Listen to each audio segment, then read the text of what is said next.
Hi, I'm Mike Thompson, and in this video I'm going to show you how my hot wire foam cutter works. Yes, it is made out of cardboard. So, if you've already seen the video about this power box, you know how this works.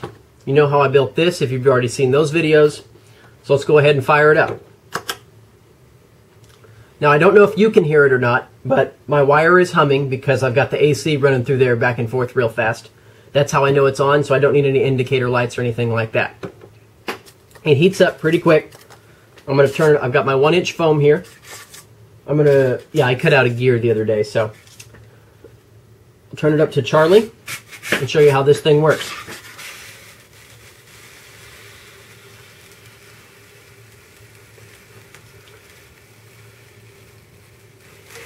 Now each heat setting, of course, has a speed that you should go at. I went a little bit fast there. You might have seen the wire hanging up a little bit. I'll do one more quick pass. I've noticed that my wire starts to smoke if I turn it up to echo, so I usually use it between Bravo and Delta, depending on the speed I plan on cutting.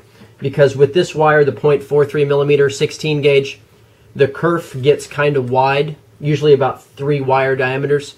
So I try to go slow, but I'm pretty impatient, so I try to go as fast as I can.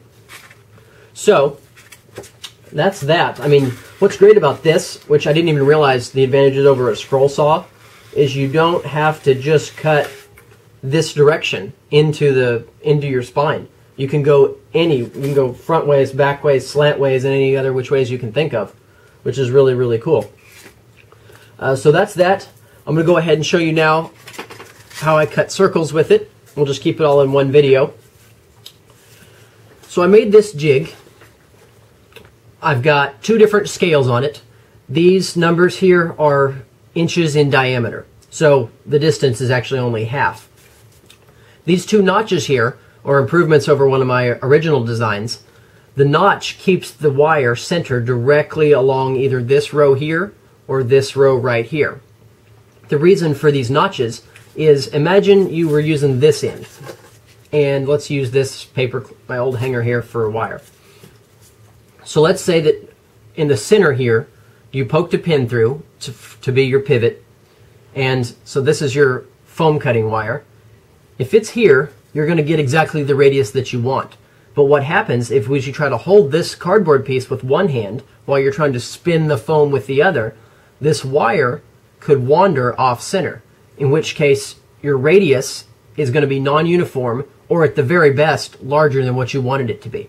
So these notches ensure that no matter what angle I'm holding this at, my radius and diameter that I wanted are always going to be exactly what I want. So that's pretty critical.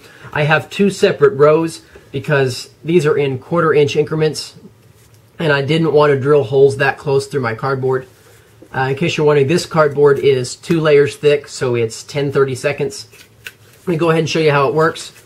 I've got it set right now for 1 inch diameter, so it's 1/2 inch away from my notch. I didn't go ahead and drill all the holes yet because I'm not going to use these, so I'm not just going to drill a bunch of holes for no reason. So I've got an older circle here that I used. I'll just punch it back in and turn it down a little bit. So this is pretty simple. I think I'll do it this way so maybe you can see a little better. I'll leave it on Charlie. So we're just going to plunge in till the wire hits the notch and give it a spin.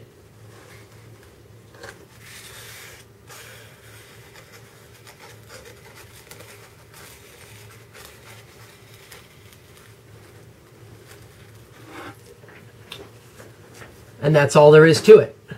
Take that off. Got a nice donut, and we have a 1-inch circle. So that's pretty much it. That's how I cut circles. I'll show you how we cut airfoil sections in a future video. Thanks for watching. I appreciate it.